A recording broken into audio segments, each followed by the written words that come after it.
ឃាតកម្មដ៏រន្ធត់បានកើតឡើងមួយករណីទៀតហើយនៅក្នុងខេត្តបាត់ដំបងបង្កឡើងដោយបុរសម្នាក់ដែលគេអះអាងថាមានសភាពដូចជាមនុស្សបែកថ្នាំ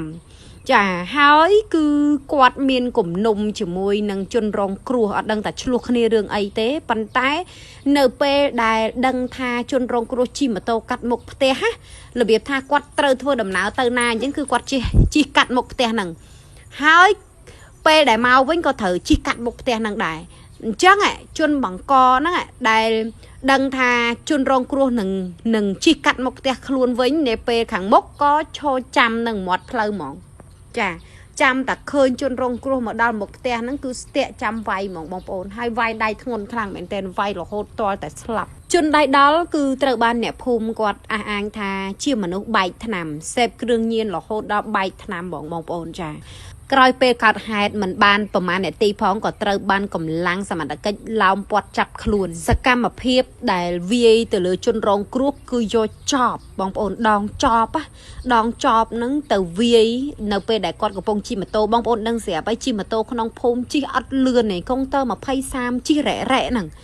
មិនដូចជិះនៅលើផ្លូវជាតិផ្លូវធំណាជិះក្នុងភូមិគឺជិះយឺតមកល្មមថា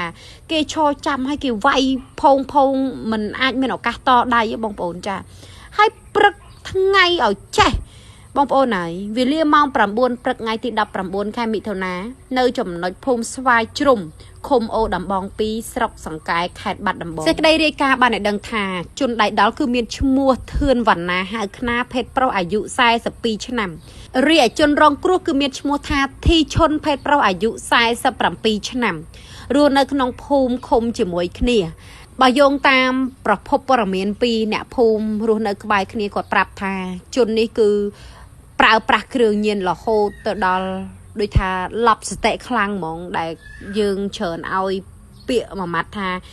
បែកថ្នាំមកបងប្អូនចាគឺបញ្ជូនទៅបន្សាបគ្រឿងញៀនដែរប៉ុន្តែក្រោយមកក៏ត្រឡប់មកនៅផ្ទះវិញជាធម្មតាអញ្ចឹងទៅហើយនៅពេលដែលកម្លាំងសមត្ថកិច្ចកំពុងតែឡោមព័ទ្ធចាប់ខ្លួនណាជនដៃដល់ដែលជាឃាតកររូបនេះគឺនៅក្នុងដៃមានកាន់ទាំងកំបិតផងពូថៅផងគួរឲ្យខ្លាចញញើតខ្លាំងមែនទែនកម្លាំងការិយាល័យជំនាញនៃស្នងការដ្ឋាន